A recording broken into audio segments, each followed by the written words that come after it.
Well, hello class. This is Professor Kraus again. I hope all of you are doing well. We are now on to lecture 10, and we are looking primarily in this lecture and in lecture 11 at the question, who is Jesus? And this is part 1 of the discussion. Now, to be honest, there could be we could do 50 lectures just on the person of Jesus, but we are, of course, limited in time, and so we are going to try to break down this question, part 1 and part 2, and then even look at his death on the cross and resurrection from the grave in a different lecture. In Matthew chapter 16, there's an event that takes place that I think is worth looking at before we begin this lecture on who is Jesus. When Jesus came, this is Matthew chapter 16, starting in verse 13. When Jesus came to the region of Caesarea Philippi, he asked his disciples, "Who do people say the Son of Man is?" Now, the Son of Man is a title that Jesus used for himself, and it points back to the Old Testament, where there was a prophecy of the Son of Man who would be given all authority. So Jesus is asking them, who do people say the Son of Man is? They replied, some say John the Baptist, others say Elijah, still others Jeremiah or one of the prophets. But what about you, Jesus asked, who do you say I am? And this is one of, if not the most important question Christians believe any of us can answer in the world. Who is Jesus? Who do you say I am? Jesus asked them. And Simon Peter, who's one of the disciples, answered, "You are the Christ, the Son of the living God." Jesus replied, "Blessed are you, Simon, son of Jonah, for this was not revealed to you by man, but by my Father in heaven. And I tell you that you are Peter, and on this rock I will build my church, and the gate of Hades will not overcome it." He goes on and then says to his disciples, "If anyone would come after me, he must deny himself, take up his cross, and follow me. For whoever wants to save his life will lose it, but whoever loses his life for me will find it." And so Jesus asking his disciples, who do you say that I am? And Peter declares, Peter, one of his disciples who had been with him for years at this point, 1 or 2 years, Peter declares, "You are the Christ, the Savior. You are the Son of the living God." Let's pray. God, it's already been a great semester, a great class. And I pray that we would be able to continue moving forward in a way that we are encouraged and we are growing in our knowledge of who you are. I pray for these students. I pray for the many things that they are trying to navigate in their life right now, especially their schoolwork. I pray that they would continue to do their very best, Lord, and that they would be blessed. God, please help me today as I teach this material. In Jesus' name we pray. Amen. Who is Jesus? Well, in the book that we are reading this semester, Basic Christianity, chapters 2 and 3 for week 3, part of the assigned reading, John Stott writes, "The distinctively Christian claim about God is that he has spoken and acted fully and finally in Jesus Christ. In essence, Christianity is Christ. Who Christ is and what he has done are the rock upon which the Christian faith is built." The polarization of who Jesus is, there is no one who is more polarizing of a figure than Jesus. And this comes from what Jesus said about himself. Jesus says that he was not just another God, but he was actually God himself. That Jesus says that he came to save and that he alone is the one who can save. Jesus claims that he was God in the flesh, 100% God, but also 100% like us. And then Jesus, of course, claimed that you have to believe in him to be saved. And so when Christians continually come back to Jesus and come Jesus over and over and over, it's because when it comes down to it, the essence of Christianity is about who Christ is. There is never and will never be a person that causes people to choose a side like Jesus. Jesus, his life, his teaching, his sacrifice on the cross is what separates Christianity from all other religions. All religions cannot be the same, right? We used this illustration before where it's like a mountain. And some people would say that in the end, it doesn't matter really what you believe. You can have different beliefs. Buddhists and Christians and Muslims and Hindus and atheists, in the end, they're all going to get to the same location. They're just going up different sides of the mountain. They're going to come to the same truth in the end. But Jesus doesn't leave that option open for us because he claims to be the only way. So Jesus claiming to be the only way cannot just be another way, right? They can't both be right. So either Jesus is right and everyone else is wrong, or Jesus is wrong and someone else is right. So John Stott again in these chapters says, there's no doubt that Jesus would need to be a very remarkable character in order to authenticate his extravagant claims. But Christians believe that he was exactly that. His character, the way he lives, the things he says, doesn't prove his claims to be true, but it does strongly confirm them because his claims were exclusive. He claimed to be different than anyone else. So, what have some others thought of Jesus? Mahatma Gandhi, he said he was a man who was completely innocent, offered himself as a sacrifice for the good of others, including his enemies, and became the ransom of the world. It was a perfect art. Martin Luther King Jr. says Jesus Christ was an extremist for love, truth, and goodness. Even Napoleon Bonaparte, one of the great conquerors of the world, I know men, and I tell you that Jesus Christ is no mere man. Between him and every other person in the world, there's no possible term of comparison. Alexander, Caesar, Charlemagne, and myself founded empires, but what foundation did we rest the creations of our genius? Upon force. Jesus Christ founded an empire upon love, and at this hour, millions of men would die for him. Albert Einstein, who was a Jew and not a believer, says, I'm a Jew, but I'm enthralled by the luminous figure of the Nazarene. Jesus was from Nazareth, and so he was called a Nazarene. Jesus is too colossal for the pen of phrasemongers. No man can read the Gospels without feeling the actual presence of Jesus. His personality pulsates in every word. No myth is filled with such life. And so these are figures throughout history that, reflecting on Jesus, reading the Gospels and those sorts of things, come to believe that Jesus was no mere man, that, even if they did not put their faith in Jesus, that there is something about Jesus that separates from everyone else. Now, in the Bible, Matthew, Mark, Luke, and John are the first 4 books of the New Testament. And these first 4 books are called Gospels. And they are biographies. They are biographies of the gospel. The word gospel means good news. And so they are biographies of Jesus and why he was good news. They tell the story of Jesus from 4 different points of view. They're just like if 4 of you wrote about something, you would write differently, even if you have some very close similarities. Many of the gospel stories that we find in the Bible are there to help us see that Jesus was not just another prophet like those in the Old Testament. He wasn't just another teacher or just a good person doing good things for others, that he was actually God in the flesh. There was something unique and divine and special about him.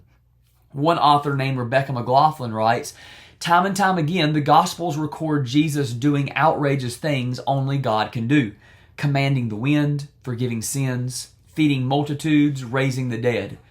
Jesus claims rule over all heaven and earth. He presents himself not as one possible path to God, but as God himself. We may choose to disbelieve him, but he cannot be one truth among many. He has not left us that option. Now, as John Stott points out in his chapters, as we look at Jesus and what he claims and what he was able to do and what others said about him, the Gospels actually give us a lot of evidence, not just from Jesus's mouth, but from others. So, for example, his disciples lived with him for 3 years, and his disciples would have spent almost every waking hour with him, traveling with him, staying with him. They would have saw who the real person, who the real Jesus was. Many of them left their families, left their jobs for this period of time to follow Jesus. They were Jewish, meaning the things that Jesus was claiming to be and able to do, they would have known the Old Testament. They would have been able to spot a fraud. They would have very quickly been able to say, he says he's the Messiah, like he's the anointed, the special one, but it doesn't match up, right? They're not going to continue following Jesus if they believed that he was not really who he said he was. Even in the Gospels, we find his enemies. They might have hated Jesus, but they did not argue with his ability to do signs because they saw him with their own eyes. They did not argue with his ability to do miracles or even his authority because they witnessed it with their own eyes. Now, Christians, when we ask the question, who is Jesus, maybe the best starting point is to say that he is the Son of God. Now, we use the term son, like I have a son, and, he was the creation of me and his mother, right? But when Christians say that Jesus is the Son of God, they're not exactly saying that. They're not saying that the Father birthed Jesus with, the mother or anything like that. But the Bible speaks of what Christians call the Trinity. One God, three persons, the Father, the Son, and the Holy Spirit. And the Father-Son relationship is not exactly like the Father-Son relationship me and my son have. It is a way for us to think about the three persons of the Trinity. It is not literally that the Father conceived with the mother and had the Son, right? But instead, it is a way for us, and we're going to look at some scriptures, it is a way for us to think about these deep truths about God, right? There are things about God that we are never going to completely understand. Why? Because he is God. And you can look at any religion, and they're going to, say the same thing about trying to learn about God. There is much you can know about God, but there's some things you can't quite. In the Trinity, how we can have one God in three persons is one of those very difficult, but we believe biblical concepts.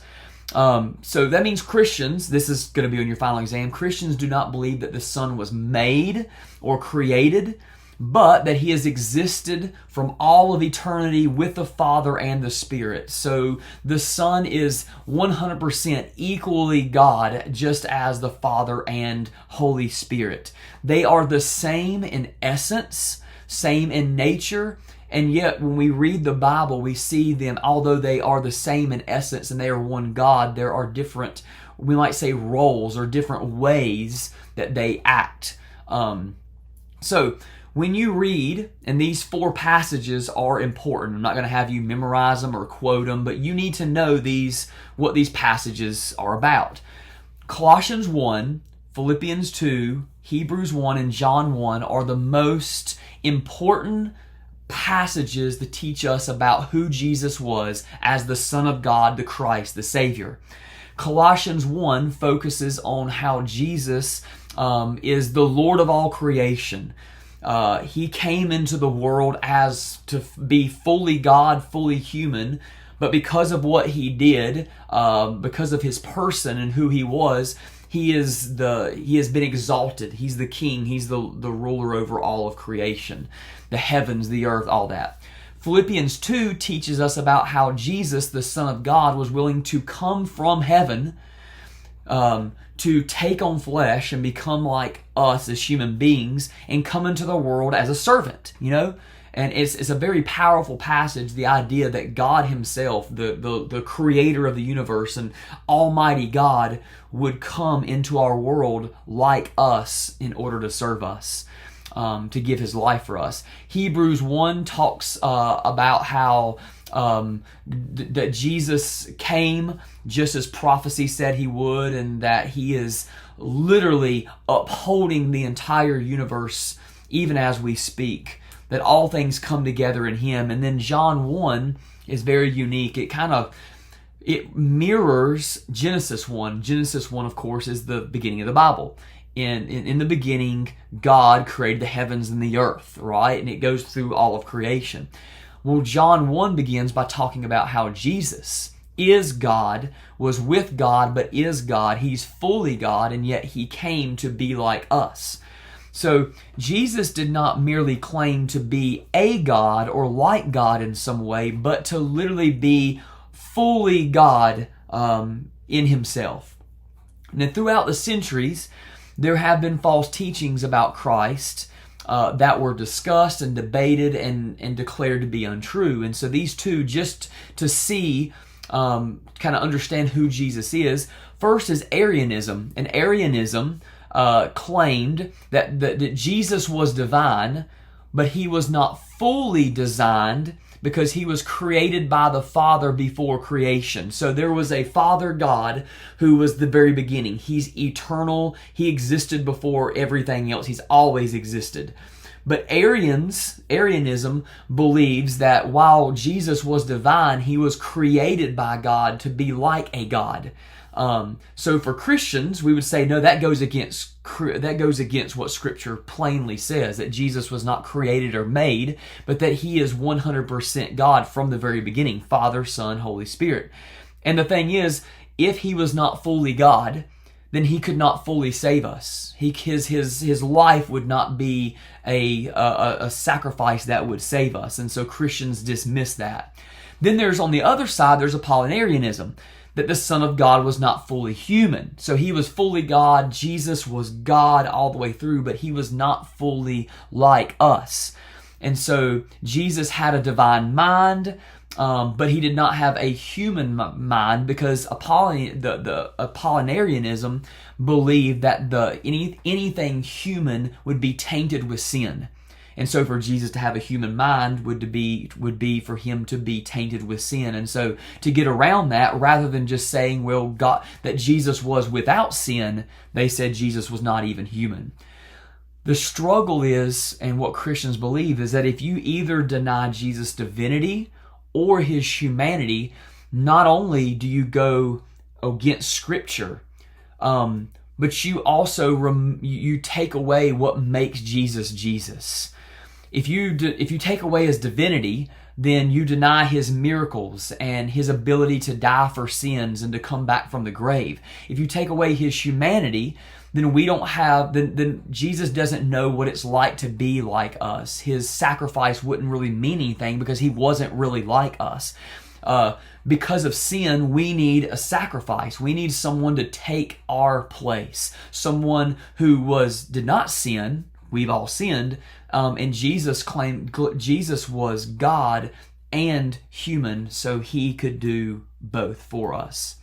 And so the big picture is, this is the part one, but from the very beginning, we want to see that Christians believe Jesus is fully God and fully human. Not 50-50 put together, but that he was, as God, 100% God, come to earth, taking on human flesh, so that he was fully God, fully human. The only difference was that Jesus was without sin, which we're going to see in the next lecture.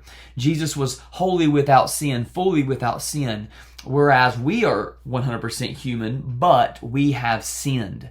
And so Jesus was able to take our place because he was God. He was also fully human. And that is part one of what Christians believe about Jesus. I hope this material was helpful in understanding who Jesus is, who he claims to be, what the Bible says about Jesus. Look forward to teaching part two very soon and uploading that, lecture number 11 on who is Jesus, part 2. If you have any questions, please reach out to me, leave a comment in the videos. God bless.